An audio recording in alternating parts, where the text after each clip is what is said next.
Kyle, you have single-handedly destroyed all that which I've worked on for the past 6 years. The little mushroom people of Nova Scotia screaming with horror. The princess is gone! I have to wear this bag on my head because I'm hideously ugly. Had to move here to the United States. Here people don't think I look ugly. They just think I look Canadian. The princess now giving the Canadian Medal of Courage to Ugly Bob. And also to Scott, who is, of course, a giant dick. And Katutuk of the Yukon. And the medal, of course, made of white chocolate, as is tradition.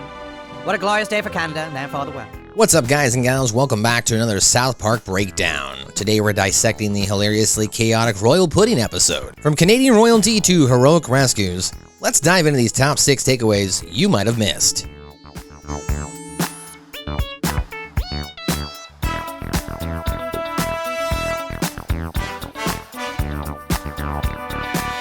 Number 1. The obsession with the royal wedding. The episode kicks off with everyone glued to their screens for the royal wedding of the Canadian prince and princess. This mirrors real-world royal wedding fever, showing how people, even in fictional Canada, are captivated by royal events. From the peculiar wedding customs to the over-the-top reactions of the Canadian characters, the episode humorously exaggerates these traditions, providing a satirical take on how they can seem strange to outsiders. This is indeed a horrible day for all of Canada, and therefore... And the pudding has just been knocked over. Oh, this does not go with tradition at all. The royal pudding now spilling all over the abbey as the princess is lifted up. And she's gone. The prince now attempting to remove one of the princess's arms, as is, of course, the tradition. The princess screaming with pain, everyone watching with anticipation, and the arm is off. Things are back to normal here in Canada. Time-honored traditions are once again... Yes, the princess is sticking the princess's arm up his ass. There it goes. It's really making a good go of it. What a wonderful day for Canada, and therefore, of course, the world. Number 2. Tooth decay and overzealous education. Mr. Mackey's extreme devotion to the kindergarten play about tooth decay highlights the absurdity of overzealous teaching. His relentless focus on this subject isn't just a quirky character trait. It stems from a personal tragedy, his father's death caused by neglecting dental hygiene. This dark backstory adds a comedic yet poignant twist to his actions. As he passionately drives the kids to present a flawless performance, it becomes clear that his mission is less about educating them and more about exercising his own demons. This exaggerated portrayal not only provides laughs, but also critiques how some educators can become overly fixated on their missions, often at the expense of the students' genuine engagement. How am I supposed to do a play, teaching students about the importance of dental hygiene without tooth decay? We have 2 more days of tech, and then previews start on Monday. What am I supposed to do, Kyle? You tell me! Well, couldn't you, just get rid of the part of tooth decay? Getting rid of tooth decay is what I'm trying to fucking do! Number 3. Ike's heroic journey. Ike's reaction to the princess being kidnapped leaves him on a brave quest to save her. Equipped with his box of faith, Ike embodies the unlikely hero, showcasing the importance of courage and duty in times of crisis. The box of faith, however, adds a quirky element and pokes fun at national traditions and the sometimes arbitrary symbols of patriotism and preparedness. As you know, the very heart of Canada is the royal family. If you have been ordered to open your box of faith, then one or more of the royal family must be in peril. Or else you just opened your box of faith and are watching this without being told to, in which case you are a dick. Ike's journey is driven by the instructions from this box, which adds another layer of adventure and humor to this storyline, highlighting the exaggerated lengths one will go to just to rescue the princess. Why would I take the princess of Canada?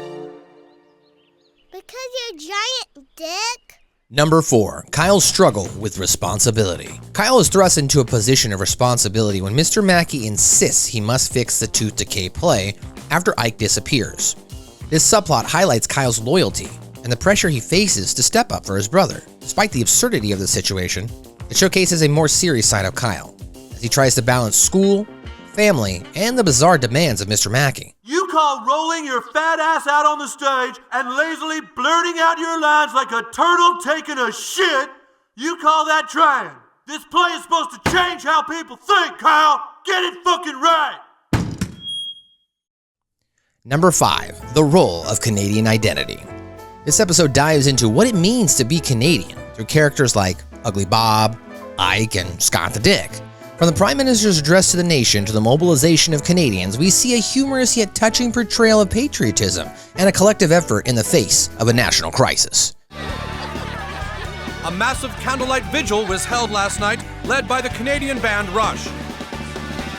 seems to me you live your life like a flower breaking away.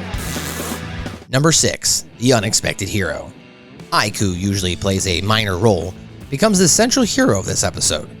Ike's character arc in Royal Pudding showcases his evolution from a distraught child to an unlikely hero. Following the kidnapping of the princess, Ike's determination to rescue her is fueled by his emotional connection to the event. Armed with a shield and sword, he bravely ventures to Canada, embodying the spirit of a true knight. His partnership with Ugly Bob and Scott the Dick emphasizes themes of camaraderie and teamwork.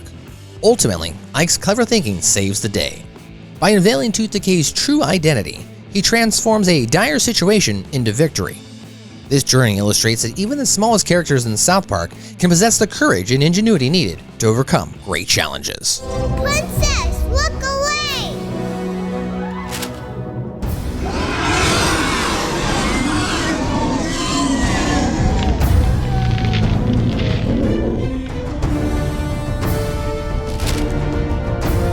What the?